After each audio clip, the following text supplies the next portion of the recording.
आज हम लोग ये क्वेश्चन सॉल्व करेंगे। ये क्वेश्चन में आपको दो आदमी दिए, एक तो दिया है आपको P, एक दिया आपको Q। ठीक है, क्वेश्चन में बोला है कि जो P है वो 70% टाइम्स वो आपको ट्रूथ बोलता है, वो ट्रूथ, और जो Q है ना वो 80% टाइम्स ट्रूथ बोलता है। ठीक है, तो क्वेश्चन में हमें बोला कि आप हमें बताओ, हमने इन्हें एक स्टेटमेंट दी तो कितने परसेंट चांसेस है ये कॉन्ट्राडिक्ट नहीं करेंगे। ठीक है, कॉन्ट्राडिक्ट मतलब अगर P ने बोला इस स्टेटमेंट के बारे में कोई बात बोली तो Q भी वही बात बोलेगा, राइट। अगर P ने कोई और बात बोली तो Q भी वही बात बोलेगा, मतलब कॉन्ट्राडिक्ट नहीं करने चाहिए। अगर P ने किसी स्टेटमेंट के बारे में ट्रू बोला तो Q बाउंडेड है, Q बाउंडेड हो जाएगा कि हाँ उसे भी ट्रूथ बोलना पड़ेगा उसके बारे में। ठीक है, कोई भी जो P ने बोला वो Q को बोलना पड़ेगा, कि भले ट्रू बोले भले P फॉल्स बोले। ठीक है, फर्क नहीं पड़ता उस बात से।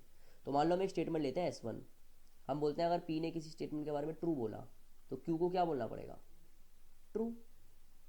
इसी तरह अगर P ने किसी स्टेटमेंट S2 के बारे में फॉल्स बोला तो Q को भी क्या बोलना पड़ेगा, फॉल्स।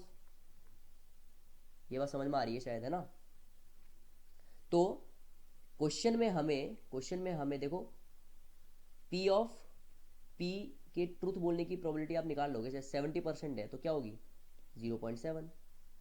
वैसे ही आप Q के ट्रूथ बोलने की प्रोबेबिलिटी भी निकाल लोगे, इजी है, क्या होगी 0.8, राइट। तो इसका यूज करके क्या हम P ऑफ पी टी बार नहीं निकाल सकते, P के फॉल्स बोलने की प्रोबेबिलिटी क्या होगी 1 माइनस 0.7, सिंपल 0.3। इसी तरह P ऑफ क्यू टी बार क्या होगी 0.2। ये बात समझ में आ गई शायद आपको, है ना। अब हमें निकालना है एक इवेंट E, और जो इवेंट E है ना वो ये है कि वो दोनों कॉन्ट्राडिक्ट नहीं करेंगे, जो P ने बोला वही Q बोलेगा। तो ऐसा कब होगा, मान लो अगर P ने ट्रू बोला तो Q को क्या बोलना पड़ेगा, ट्रू बोलना पड़ेगा।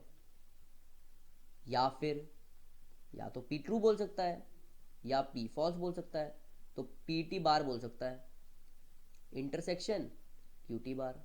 देखो, इधर P ने ट्रू बोला तो Q को भी ट्रू बोलना पड़ा, इधर P ने फॉल्स बोला तो Q को भी फॉल्स बोलना पड़ा, तो यही तो इवेंट ही है। समझ में आया ना। तो मैं हटाता हूँ, राइट। तो हमें ये निकालना है। अब ये दोनों इंडिपेंडेंट इवेंट भी हैं, तो यहाँ पे क्या आ जाएगा P of p t into P of q t, plus में P of p t bar into P of q t bar, right. इन सब की वैल्यू आपको ऊपर दे दी है, तो क्या आ जाएगा 0.7 इंटू 0.8 प्लस में 0.3 इंटू 0.2 विच इज 0.56 प्लस में 0.6, दोनों को ऐड कर दो 0.62 मिल जाएगा। ये इस इवेंट की प्रोबेबिलिटी है। तो प्रोबेबिलिटी से परसेंटेज कैसे निकलते हैं, मल्टीप्लाई बाय 100, हैंस 62% चांसेस। ये कौन से चांसेस है, जब दोनों कॉन्ट्राडिक्ट नहीं करेंगे, जो P बोलेगा वही Q बोलेगा, P ने ट्रूथ बोला Q भी ट्रूथ बोलेगा, P ने फॉल्स बोला Q भी फॉल्स बोलेगा। आई थिंक क्वेश्चन समझ में आ गया अच्छे से। ठीक है, थैंक यू वेरी मच।